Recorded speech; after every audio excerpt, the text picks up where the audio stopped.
Um, at what point you're writing for scholastic book clubs, you've got big plans to write picture books and take the world by storm. When do you hook up with a literary agent? And is it an editor first or a literary agent, then an editor? What's the path that gets you in a position where you can start publishing these books? So for the picture books, I was, unagented, and I was able to sell directly to the editor, and that was wonderful.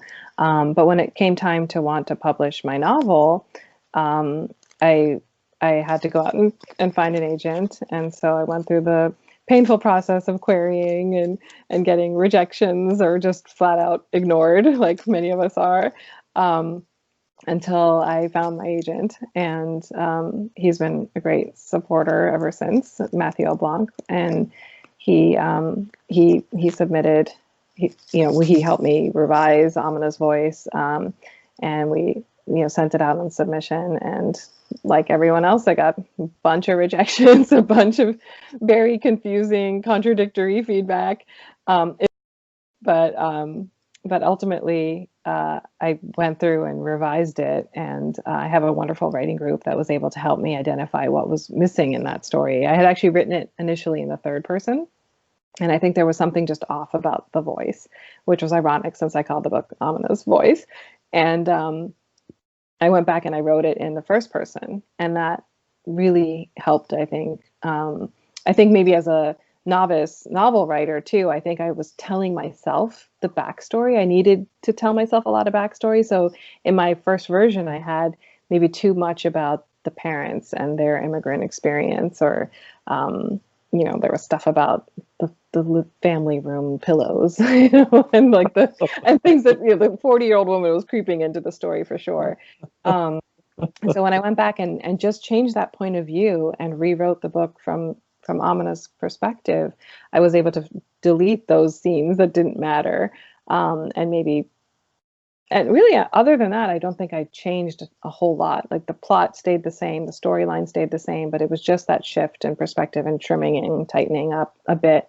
I also changed her motivation a bit, and that helped as well. And ultimately, then Matthew helped pair it up with Zareen at Salam Reads. And when she made an offer on the book, we didn't know that it was going to be she was at Simon & Schuster.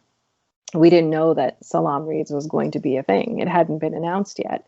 And so that information was embargoed, and it was going to be this big announcement with the New York Times. And so she made the offer, and we were in the contract negotiation when that news came out. So I learned with everyone else about Salam Reads, and I didn't know, and was so super honored that Amina's Voice ended up being the book to launch the imprint, which was just amazing.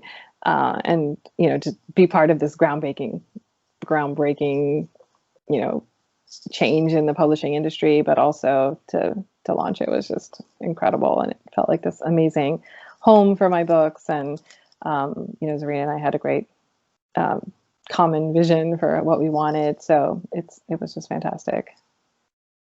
Was it amazing and exciting when you get that news, or is it a little bit petrifying? Because you already had the terror of this is my debut novel, but now on top of it, not just am I writing on it, this entire imprint possibly writing on the launch. Yeah, well, I knew she had other authors in the wings, so luckily, and no, it just made it so much more exciting to be part of something big, and having like started when I had, and seeing just the evolution to even believe that something like this was possible was so exciting. And it was what I hoped for so long. So I was just so proud to be a part of it, and happy to see that something like this could happen. I was so proud of Zareen for making it happen, and to Simon & Schuster for believing in it. And so yeah, overall it was just super exciting, and I'm still really, really proud to be publishing with them. Well, now, when they make the movie version and the set designer comes in and they make the pillows the wrong color, is that just going to drive you nuts? I know, right? They needs to be fringe on the corners. Yeah, I know. I was like, what was I thinking? And I was like, maybe a kid's room, you could pay attention to what the posters on the wall or something. But I was like, I don't think anybody cares about this. So the upholstered pillows. So I must have been in decorating mode or something at home when I was writing. So at that moment, when the book is published, the new division is launched. Do you feel at that moment that you've accomplished a big part of your mission? Probably not all, but you did it. You've got a book out there that represents a character like you, and the story is not specifically about who she is as simply as a construct, but about a character and her struggles within just being a person. Does that fulfill you? That yes, mission accomplished. I've done it. Whatever else I do for the rest of my life, I've got that knocked out. Or do you feel like, well, that's a pretty good start, but here's some stuff I want to do now going forward? Definitely the latter. I think. I mean, it was huge, and I think I'm the person who needs needs validation. Like I mentioned, it took me a while to even use the word author. I couldn't, even though I had a bunch of books under my. I would say I work in communications and I write children's books. And I just felt awkward. I felt like it was braggy to use the term author or somehow. I don't know. It was strange for me. So I think for me. Having a novel that was super exciting and having the reaction that it got and seeing people enjoy it and want to read it and the state lists, reading lists and stuff like that. That was just so exciting. And but definitely I had other ideas in the works and wanted to see what else was possible. And I feel like for me with Amina's voice, like I mentioned, I didn't want to write.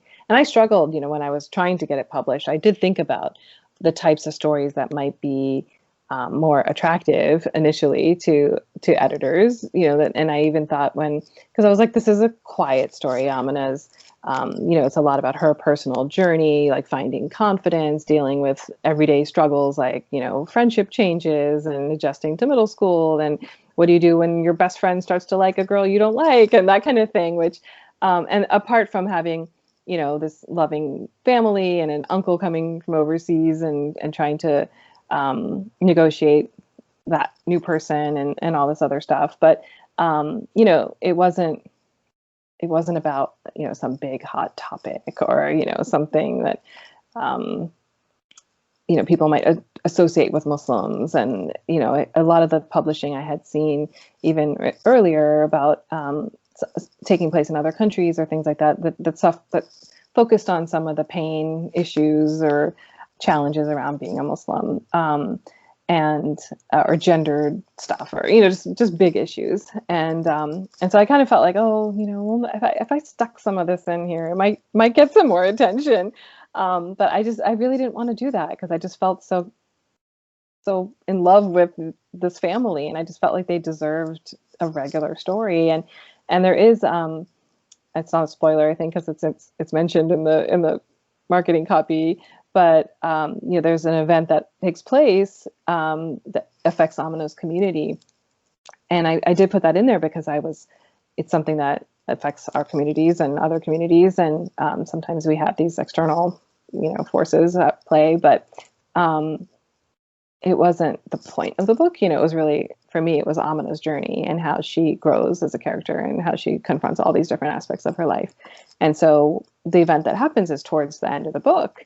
And is, like I said, I didn't want it to be the major plot. And it was interesting that even after it was published, some people were like, that why didn't that happen earlier? Or that should have been the focus of the story.